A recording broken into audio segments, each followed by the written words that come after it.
রায়ের অভিমান ভাঙানোর জন্য কোনো চেষ্টায় কমতি রাখলো না অনির্বাণ। হ্যাঁ বন্ধুরা, ভিডিওতে লাইক দিয়ে দেখতে থাকুন। রায়ের অফিস থেকে চলে যাওয়ার পর একের পর এক ফোন করে রায়ের সাথে যোগাযোগ করার চেষ্টা করলে রায় কোনো মতেই অনির্বাণের যে ফোনে রিসিভ করে না, কোনো রকম কোনো সাড়া দেয় না। তখন এক পর্যায়ে বাধ্য হয়ে অনির্বাণ রায়ের বাড়িতে গিয়ে জিজ্ঞেস করতে থাকে যে এটা কি রায়পূর্ণার বাড়ি। তখন লোকেদের দেখানোর মতে ও যখন রায়েদের বাড়ি অবধি গিয়ে পৌঁছায় তখন দরজা ধাক্কাতে থাকে, আর সেই সময় রায়ের মা দরজা খোলার পর অনির্বাণ বলতে থাকে যে নমস্কার, আমি খুব যদি ভুল না হয়ে থাকে এটা কি রায়পূর্ণার বাড়ি। তখন রায়ের মা বলতে থাকে যে হ্যাঁ এটা রায়ের বাড়ি, কিন্তু আপনি কী চাই, কী দরকার এখানে এসেছেন। তখন রায়ের বস বলতে থাকে যে আমি অনির্বাণ সিনহা, রায় অবশ্যই আমার নামটা শুনলে চিনতে পারবে, আপনি প্লিজ ওকে একবার একটু ডেকে দিবেন, আমার ওনার সাথে কিছু দরকারি কথা ছিল।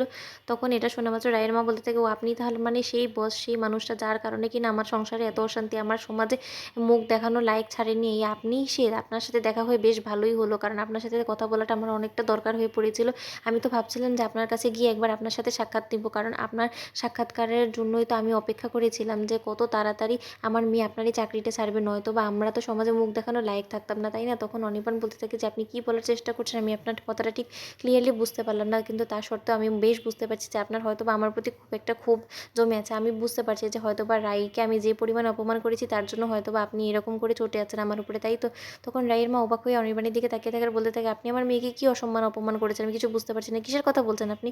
তখন রায়ের বৌমনি ছুটে এসে বলতে থাকে মা কে এসেছে, ও দরজা ধাক্কা ছিল এরকম করে। তখন রায়ের মা বলতে থাকে যে তোমার ননদিনীর বয়ফ্রেন্ড এসেছে, তোমার ননদিনীকে একটু খবর দাও, উনি ছুটতে ছুটতে এসে দেখুক কে এসেছে। তখন রায়ের বৌমনি বলতে থাকে যে আপনি কে। তখন রায়ের কথা শোনা মাত্র অনির্বাণ বলতে থাকে যে আপনি হয়তো বা চিনবেন না, আমি হলো কি ওনার বস। তখন রায়ের বৌমনি বলতে থাকে আপনি ভেতরে এসে বসুন, আমি রায়কে ডেকে দিচ্ছি। তখন রায়ের কাছে যাওয়ার পর যখন অনির্বাণের কথা বলে রায়ের বৌমনি, ঠিক তখনই রায় ছুটে এসে বলতে থাকে যে স্যার আপনি এখানে কেন এসেছেন বলুন তো।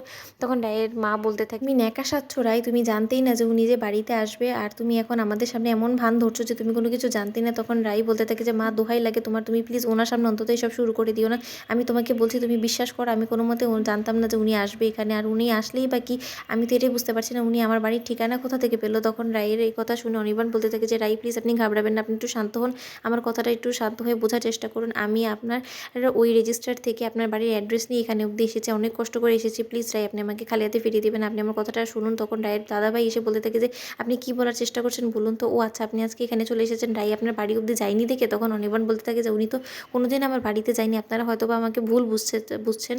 তখন রায় বলতে থাকে যে দাদাভাই দোহাই লাগে তোদের, ওনাকে আর এইসবের মধ্যে ইনভলভ করিস না, তোদের নিজেদের আত্মসম্মানটা খোয়াস না ওনার সামনে, নিজেদের সম্মানটুকু একটু অন্তত বজায় রাখ। তোরা দিনের পর দিন যেরকমভাবে নিচু নেমে যাচ্ছিস, তোরা হয়তো বা ভুলে যাচ্ছিস যে তোরা একজন ভদ্র সমাজে বসবাস করিস, আর সেই ভদ্র সমাজে এরকম নোংরা কথাবার্তা একদমই মানায় না। তখন রায়ের মা বলতে থাকে একদম তুমি ন্যাকা সাজবে না রায়, খবরদার, আমি আলবাত না বলছি। তো বন্ধুরা, ভিডিওটি ভালো লাগলে লাইক কমেন্ট শেয়ার করে সাবস্ক্রাইব করতে ভুলো না।